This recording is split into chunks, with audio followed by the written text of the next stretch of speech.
पोळ्याचा सण म्हणजे पोळी ही लागणारच. तर अशा महत्त्वाच्या सणाला पोळी नाही तर सण अर्धवट वाटतो.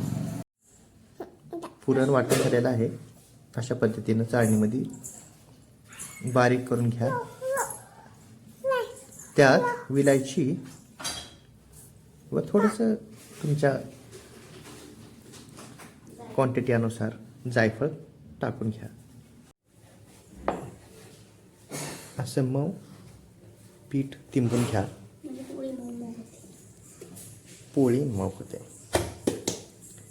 पीठ तिंबून घेतल्याने थोडं तेल घालायचं का त्यात? आवश्यकता नाही का? हो.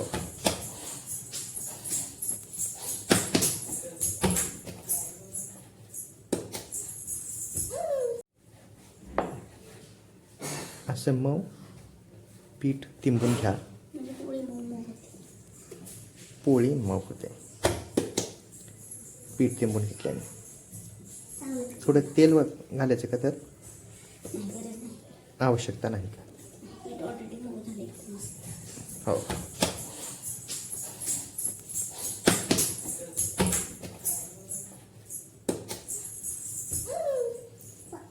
वरून पिठाचा थोडा शिरकाव करायचा.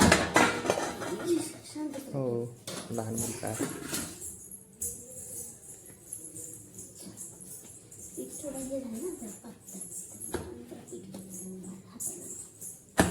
हाताला चिटकू नये.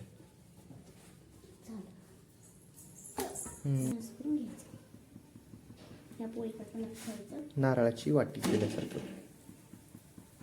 नारळाची वाटी केल्यासारखं अशा पद्धतीने भरून घ्या. अगोदर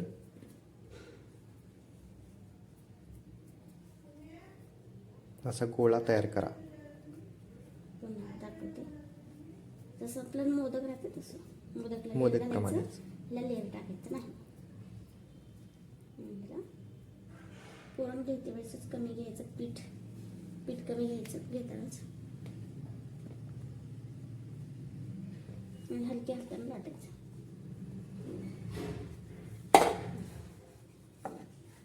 जास्त प्रेशर देऊ नका त्यावर. हलक्या हातानेच लाटायचं.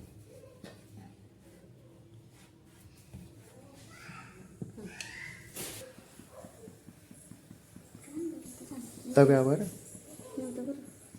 अशा पद्धतीनं सॉफ्ट आहे. तव्यावर टाकलेली आहे पोळी.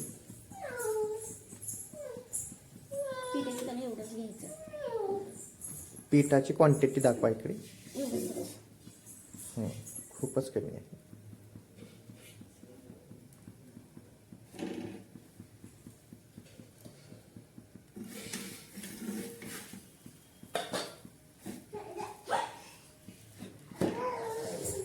हलक्या हाताने परतून घ्या. यावर तेल वगैरे काय लावायची आवश्यकता नाही ना? भाजल्यानंतर तेल लावा. बापरे. तर मित्रांनो, पोळी अशा पद्धतीने तयार करतात. तुम्हाला कृती सांगितलेली आहे, दाखवलेली आहे. तुम्ही घरामध्ये एक वेळेस ट्राय करा आणि कमेंट बॉक्समध्ये आम्हाला कळवा.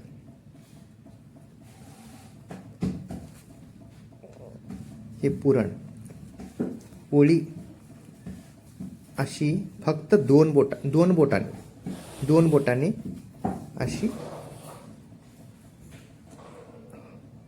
हे बघा, तुटली पाहिजे. आणि पुरण तुम्ही पाहू शकता. तुम्हाला पाहण्यासाठी मी थोडंसं त्याला दाखवत आहे. हे अशा पद्धतीने पुरण राहायला पाहिजे. शक्यतो तुम्ही अधिक पुरण घालून पोळी बनवला तरी चालेल.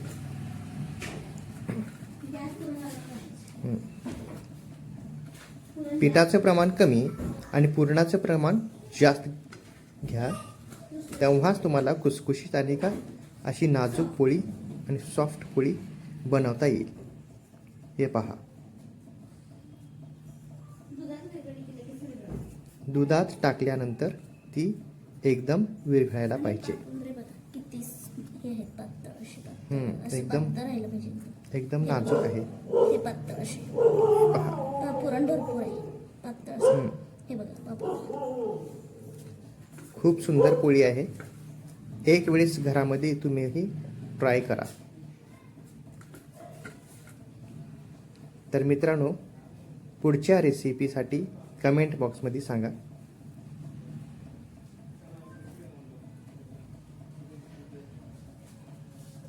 कुठली रेसिपी आपल्याला पाहिजे ते कमेंट बॉक्समध्ये आम्हाला सांगा.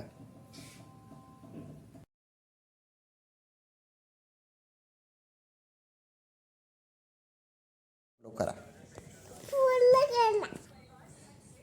एकदा म्हण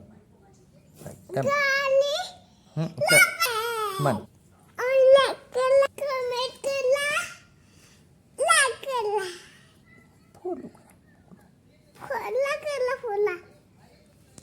सबस्क्राईब म्हण.